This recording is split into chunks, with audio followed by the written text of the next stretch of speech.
څنګه چې تاسو له معلومه ده چې په توشاخانه کیس کې عمران خان ته رهایی ملو شو، خو په سایفر کیس کې دوباره عمران خان گرفتار شو. په سایفر کیس کې دوباره عمران خان په اټک جیل کې وساتل شو. اوس سایفر کیس څه شی دی؟ په دې باندې هم لږ شاړ غونډه ډسکشن کوو. او سایفر کیس حواله سره د عمران خان وکیلانو ویلي دي چې دا هم یو ډیر معمولی کیس دی، دا به هم ډیر زر ختم شي. راځو چې ټول نه پیله خو د سایفر حواله سره خبره کوو. چې سایفر هغه کیس په عمران خان باندې جوړ، تاسو له معلومه وي چې عمران خان یو جلسه کې هغه خط خولو چې د امریکای نه خط راغلی دی او زما خلاف په پاکستان کې پی ډی ایم دا سازش کوي ما به د حکومت نه ختمي. نو دی لویل شي افیشل سیکریټ اکټ بل ول ویل شي چې هغه عمران خان مطلب عوام له شو کړو. نو دا سي افیشل سیکریټ چې کوم وی هغه ته عوام له نشي شو کوله. نو اوس په عمران خان باندې دا کیس جوړ دی چې دا سایفر تا ولی عوام له خودل او ولی تا عوام سره دغه حواله سره خبرې کړې وي چې دا افیشل سیکریټ ته. نو په دې وجه په عمران خان باندې کیس جوړ دی. اوس راځو چې کوم د عمران خان وکیلانو د حواله سره خبرې کړې دي. عمران خان سایفر کیس کې وارنټ گرفتاری 15 اگست باندې جاری شوی و، چون کې عمران خان په 5 اگست گرفتار شو په توشاخانه کیس کې، او په 15 اگست باندې عمران خان باندې سایفر کیس کې وارنټ گرفتاری هم جاری شوی و. جی بل ورځي په جیل کې په هغه سایفر حواله سره 15 اگست باندې وارنټ گرفتاری جاری شوی و. بل د عمران خان سزا په توشاخانه کیس کې ختم شو، خود هغه نااهلی لا تر اوسه پورې شته. دا د حواله سره د عمران خان وکیلانو او سینیئر جرنالست ډېر اهم خبرې کړې دي. سلمان اکرم راجا ویلي، سلمان اکرم راجا یو ډیر سینیئر وکیل دی. د حواله سره مطلب اوس ډیر خلک دا سی وایي چې په عمران خان باندې نه اهلی تر اوسه پورې شته، 15 کالو ته نه اهله د عمران خان سزا ختم شو خو نه اهلی شته. نو د حواله سره سلمان اکرم یو ډیر سینیئر وکیل دی، غویل دي چې د عمران خان توشاخانه کیس کې سزا ختمېدون پس نه اهلی هم ختم شو، اتوماتیکلی نه اهلی ختم شو. ځکه نه اهلی د پاره کم از کم 2 کال سزا چې کم ده هغه ضروری ده. نو چې سزا ختم شو نه اهلی هم ختم شو. دا د یو ډیر اهم نقطه او چې تا کړی ده.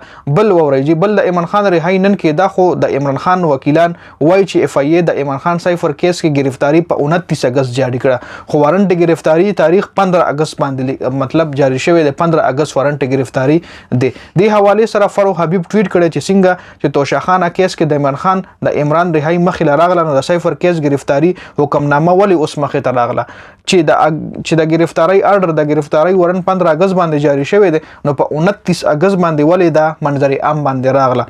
دی مطلب دا هم دومره مده پټه والی ساتل شوی و چې دا مخکې ښکاره شوی و. نو کې دیش د عمران خان وکیلانو د دې بندوبست کړی وي. د حواله سره فاروق حبیب چې کوم دی هغه دا دلایل هم ورکړي چې په آئین آرټیکل 10 مطابق زموږ د ملک چې کوم آئین دی هغه کې آرټیکل 10 مطابق چې کوم کس گرفتار شي نو هغه کس گرفتاری نه پس 24 غنټو کې د نه قریبي عدالت ته پیش کیږي.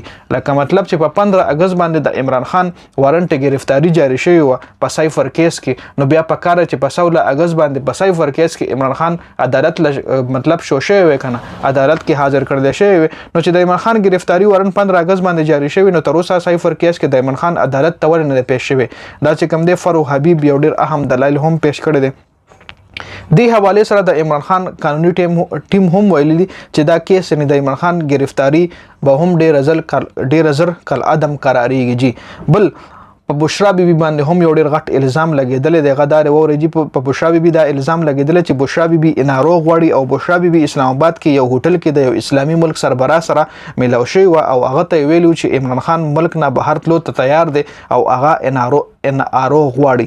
چونکه عمران خان خپل وکیلانو ته ویلي دي که زه په جیل کې هم یم کدی ما په سونو کالونو جیل کې وساتي خو زه ملک نه پریدم، زه ملک نه بهر نه ځم او دا د ما ملک ته د ما په بهر ملکونو کې سرمایه نشته، د ما په بهر ملکونو کې ډالر یې نشته، د ما په بهر ملکونو کې اکاونټ نشته، زما دا ملک ته زه بدل توسیږم، زه بدل ته مړ کېږم. دا د عمران خان چې کوم دی هغه د خولې بیان دی.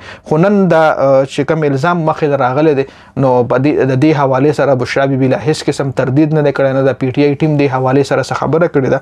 نو تر اوسه پورې دا اپډیټ سوجي ډیره زیاته مننه. والسلام.